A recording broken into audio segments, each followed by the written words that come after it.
फिर कहते हैं गंगा में जो फल होता, अगर लोग कहते हैं ना गंगा ना लो, गंगा पाप नाशनी है, तो साहब कह रहे हैं, संत जी कह रहे हैं गंगा में जो फल होता तो अंधा खड़ा क्यों रोता, जे दम लगाए गोता नैनों में हो उजाली। अगर गंगा में पुण्य है, अगर गंगा पाप लेती है, तो एक अंधा आदमी जाए डुबकी लगाए, उसकी आंखों में उजाली हो जाए, तो हम समझ लेंगे कि गंगा पाप लेती है। लेकिन आज तक ऐसा हुआ क्या? गंगा में जो फल होता अंधा खड़ा क्यों रोता, जे दम लगाए गोता नैनों में हो उजाली। फूलों से देव राजी, अगर फूलों से देवता राजी हो जाता तो फूलों से देव राजी, फिर तोड़ी कली है ताजी, फिर चुन चुन के हार साजी, फिर क्यों दुखी है माली। आपने देखा होगा मालियों के कहीं घर, कहीं फैक्ट्रियां नहीं चलती हैं, और अब तक हमें मालिन के कोनो गांव नहीं मिलो। सब जात के गांव मिले हैं, पाणिन पुरवा है, शुक्लन पुरवा है, ठकुरन पुरवा है, बनियन पुरवा है ना, यादवन के पुरवा है, अन्य जाति जितने आप लोग उनके नाम सुने होंगे, लेकिन तुमने मालियों का कहीं गांव नहीं सुना होगा। भाई आपके रायबरेली में हो तो बताओ, मालिन पुरवा हो सकता है, लेकिन मैंने देखा है मालियों के कहीं बहुत बड़े बड़े। साहब कहते हैं फूलों से देव राजी, फिर तोड़ी कली है ताजी, फिर चुन चुन के हार साजी, फिर क्यों दुखी है माली। वो तो दिन भर फूल तोड़ता है भगवान के लिए, मंदिर में बैठता है, माला बनवाता है भगवान के लिए। अगर भगवान के लिए बनाता है तो अच्छा बताओ, मालिन की कौन फैक्ट्री चल रही का? माली बड़े आदमी का, आज भी वो बेचारा 100 रुपया 50 रुपया की तुम्हारे घर में आता है, कोई कार्यक्रम होता है, आता है 100 रुपया मुश्किल से मिल जाते हैं, 50 मिल जाते हैं, खुश हो जाता है, दिन भर फूल तोड़ता है, माला बनाता है, लेकिन कहीं भी सुखी नहीं मिलते हैं। अधिकतर मैंने देखा है हमारे गांव में मालियों के घर हैं, जितने हते तितने आ जाओ। हमने उनको देखा है 2 भाई 3 भाई हते, वो 2 ही 3 भाई आ जाओ, उनका बहुत बड़ा परिवार नहीं। तो साहब कहते फूलों से देव राजी, फिर तोड़ी कली है ताजी, फिर चुन चुन के हार साजी, फिर क्यों दुखी है माली। वो तो रोज भगवान के लिए माला फूल तोड़ता है, बनाता है, तो उसको तो सुखी होना चाहिए, लेकिन फूलों से भी नहीं। फूलों से देव राजी, फिर चुन चुन के हार साजी, फिर क्यों दुखी है माली। फिर आगे की कड़ी में क्या कहते हैं? बिना खेत बीज मोहे, बिना खेत बीज बोए मिलिए ना एको बाली। 20 बीघा के खेतियर हो तुम, 50 बीघा के खेतियर हो, और अगर ओमा ट्रैक्टर लेके ना गयो, ओमा बीजा ना बयो, खाद ना डालो, पानी ना बयो डालो, पानी सिंचाई नहीं की, तो अच्छा बताओ पैदा हुई कुछ? खेतवा में गेहूं नहीं कबाऊ तो बंजर फाड़ रही। दूसरे के खेत कटियर रास लगी हुई, तुम सोचियो जब ये 5 बीघा में इतनी रास लागे, तो हमारे तो 50 बीघा बहुत बड़ी रास हुई। लेकिन वहां जब जाइयो तो केवल झील झांखर मिलेंगे, आपको वहां एक बीज भी नहीं मिलेगा। इसलिए कहते हैं बिना खेत बीज बोए मिलिए ना एक बाली। और ज्यादा अगर जबरदस्ती करियो तो घर की बिक जाइए लुटिया और थारी बिक जाइए। जब आप करोगे नहीं तो क्या होगा? लोटा थाली तो बेचना ही पड़ेगा।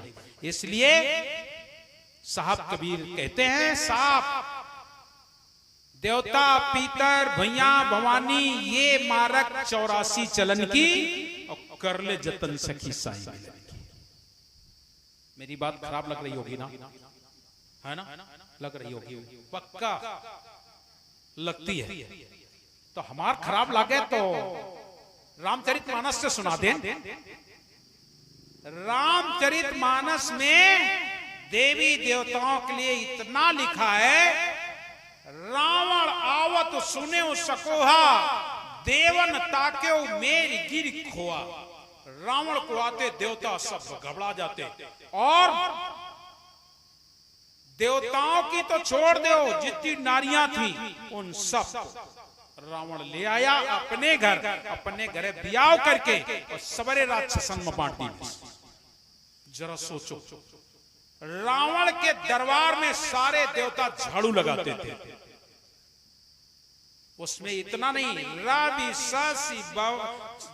सस वरुण धनुन धन धारी अग्नि काल जम सब अधिकारी, ये सब के सब रावण के यहाँ झाड़ू लगाते थे।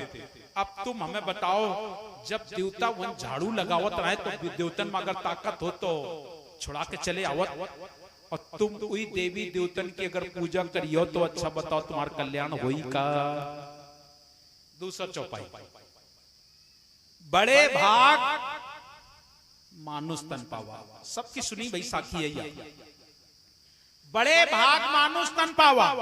और फिर क्या कहते हो, सुर दुर्लभ सद ग्रंथ गावा। मतलब देवताओं को दुर्लभ तन तुम्हें मिला है, यही तो बात है ना। सब लोग जानते हो कि देवता तरसते इस तन को पाने के लिए। साफ कबीर भी कहते हैं, तरसते रहते हैं सदा देवता इस तन के लिए।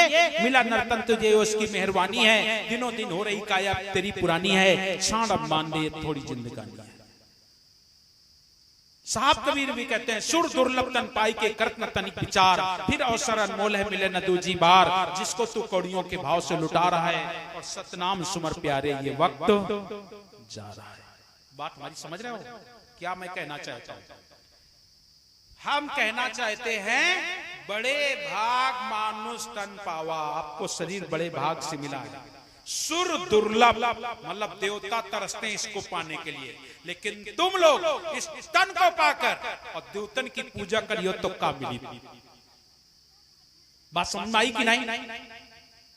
अब नहीं समझ में आई कि जौन देवता ई तन का पावे के लिए तरसत है और उनकी तुम पूजा करियो। देवता चाहते हैं कि एक मनई के जामा मिल जाए तो हमारा बेड़ा पार हो जाए, मुक्त हो जाए, भक्ति कर ले। अब तुम्हें मनुष्य तन मिलो तो तुम देवतन की पूजा में लाओ तो क्या हुई है? तो क्या हुई? मुक्ति मिली? देवता कभी मुक्ति नहीं देते, याद रख लेना। कोई भी देवता मुक्ति देने वाला नहीं, देंगे नहीं। अगर उनकी पूजा करियो तो वे तुम्हें नरके ले जाएंगे। काहे? वे कहते हैं बकरा दो, मेढ़ा दो, सुअर दो, मुर्गा दो, है ना। और अगर यो चढ़ियो तो नरक जाए पड़ी की ना, नरक जाना पड़ेगा। इसलिए देवताओं की पूजा नहीं करनी है, रामचरितमानस कहती है। रामचरितमानस कहती है देवताओं की पूजा नहीं करना चाहिए। अब समय नहीं, मैं तुम्हें एक एक कड़ी अलग अलग सुना दूं। रामचरितमानस बहुत विस्तार से दिया, बहुत विस्तार से लिखा है कि देवताओं की पूजा नहीं करनी चाहिए, नहीं करनी चाहिए। इंद्री द्वार झरोखा नाना, तांता कर बैठे थाना, विषय आवत देखत विषय बयारी, ते हटि दे उघार कपारी। ये रामचरितमानस में लिखा है। सोचो वो देवता तुम्हें उद्धार नहीं होने देना चाहते हैं, उनका काम ही इतना, ये सब काल के अंश हैं। ये चाहते हैं कि तुम्हें पुनः पुनः नरक हो, पुनः पुनः संसार में भटको। ये रामचरितमानस में लिखा है। तो आप